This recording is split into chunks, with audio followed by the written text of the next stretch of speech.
I'm very inspired by listening to Joel. Thank you, Joel. And I would have to say that maybe there are no electoral solutions, but I certainly think that there's a place for electoral expression of eco-socialist principles, especially if we want to engage a larger population in our conversation. But I guess, well, the title of this plenary is pretty broad and pretty amazing. And so I want to say I think it's a tremendous accomplishment that everyone is in this room, that this event has been organized by a small group of very hardworking and dedicated people. I hope they get acknowledged in some way. I could name them, but I don't know if I can remember them all. And that maybe, you know, what is eco-socialism and how do we get there is already started by all being in this room, and the atmosphere and the attendance, I think, has been very inspiring and a good start for what I hope is going to be a continuation of dialogue, camaraderie, and action. This is the first time I'm using my laptop as my notes, because I can see it, so I hope that, and I can look at some of you. So I just want to be clear that I'm not speaking in an official voice for the entire Green Party, but I can speak as a Green Party leader in New York State, who, along with many other Green Party members, some of them already in this room and have been on panels earlier in the day, are committed to developing a broad electoral alliance to challenge the power of corporations and the political parties that they control. And so there is, I think, a role for independent politics in the eco-socialist conversation and in the movement. And I think at the same time, an electoral party like the Green Party has shown itself and needs to continue to show itself as part and helping to facilitate and engage all the social movements that are really kind of bubbling up, not just here in the United States, because as you know, we are an international and connected to international parties around the world, around the movements that are happening in those countries too. And I think it's important that while we try and look at practical solutions and activities that we can do now, we do have to keep in mind that when we talk about socialism, whether it's eco-socialism or not, that it has to encompass kind of a global worldview. So in 2000, the Nader Green Party presidential campaign, at least from my perspective, began to build this broad movement in opposition to corporate-backed political parties, as well as challenging the power of corporations themselves.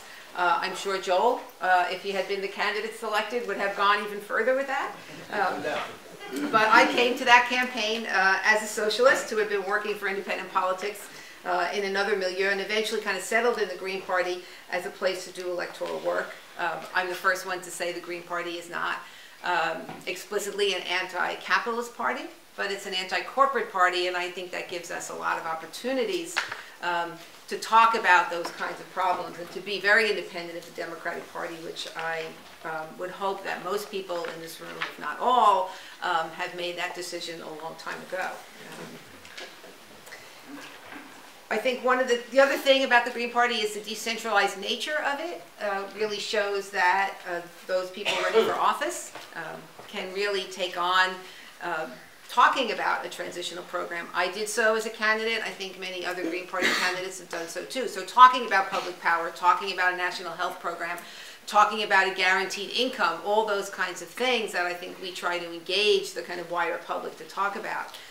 And fast forwarding from the Nader campaign, we're not going to talk about what happened in between there, but in 2012, our Green Party candidate, Jill Stein, who spoke on the morning plenary and is here now, I think took that even further, and I think galvanized and connected and appealed to a wide group of socialists, segments of the Occupy movement, young people on campuses, workers with her anti-corporate Green New Deal platform, which I think is something that's important for us to look at. Also kind of, I guess, moving on to the bigger picture, away from where I think electoral politics and the Green Party fits both in the movement and in elections. You know, the market-based system has not only failed to reduce carbon emissions or initiate a transition to more sustainable energy sources on the scale that's really needed to make a difference. But these deadly emissions continue to accelerate. And with the profit-making potential of extreme energy like fracked gas, deep water drilling, The tar sands, I think that if we don't make a change now, that it's inevitable, you know, that we're really in trouble. We've all talked about that. And so that really means we have to address the balance of power. I think it's also important to note, I think someone said it in a previous panel, that the infrastructure now that needs to be built, that's supposed to be built to deal with, to extract and to transport and to use these extreme forms of energy are themselves deadly. And they are using up land and resources that will not be able to be used for renewables, energy and sources, and to be able to do that. Because once that is locked in, then there's no way out of that. And so that's why it's an imperative that we start doing that now. It may take a long time to actually get all these extreme energies up and running, but we want to stop the infrastructure, which is why I think the importance of looking at the Keystone Pipeline fight and continuing to do that, even though I think we are not feeling good about the direction that's going to go in, that we continue that fight, because I think that the implications for it and the organizing around it is actually bigger than what might end up happening if they decide that that's what's, you know, Obama obviously predicts that, many of us predict that Obama will approve that. I think some of the things to think about also is, you know, what is a transitional program or campaign that we can talk about. I really feel that energy democracy is something that we should discuss. It came up earlier in the panel I was in, and that Howie and Dan were doing. Yes, this may be a challenge. I think that the fossil fuel companies are not liked by anyone except their biggest shareholders. And I think that that resonates with a lot of people in terms of talking about that. It might go hand in hand or extend the divestment campaign that people have been talking about here and getting involved in.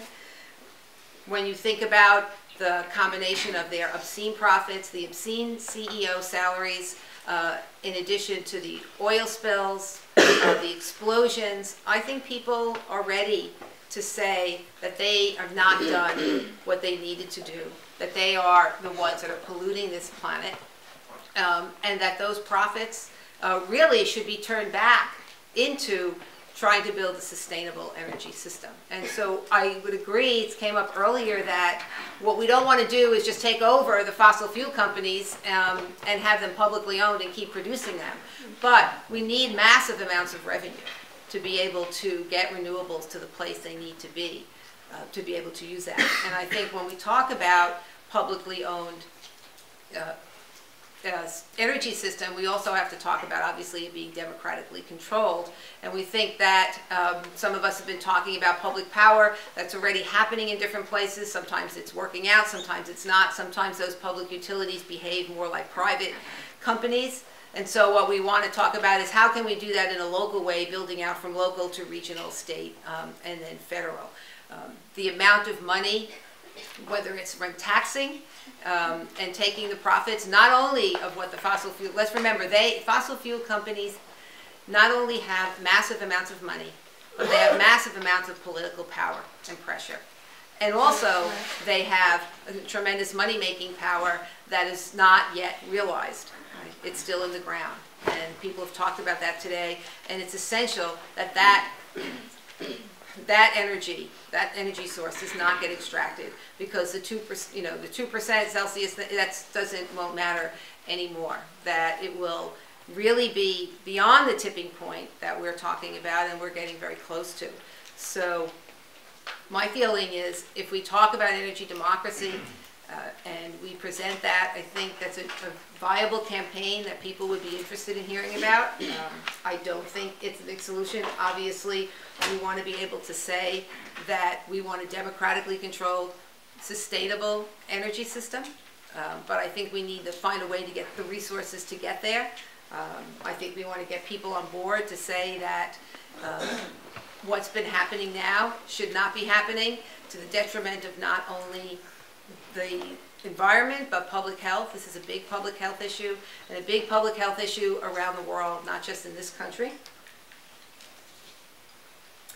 And finally, I think one of the things that really matters to me is that we're starting to have these conversations in a way that speaks to people that are outside our milieu and our political orientation. And that's really what matters. You know, for me, for my parents, my working class parents, to look at the photographs from the Keystone Pipeline protests and say, wow, look at all those people out there.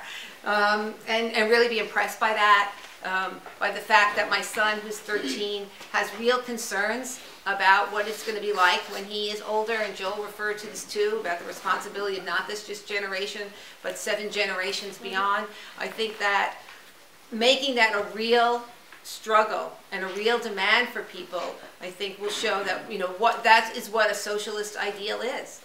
It's not any different than saying that we want health care, that health care is a right, that housing is a right, energy should be a right, and in many parts of the world, people don't even have that. And we have to address the issue of energy poverty. I think that we could do that if we start talking about energy democracy here. And I want to really thank everybody for, you know, being here and opening up this dialogue, which I look forward to continuing.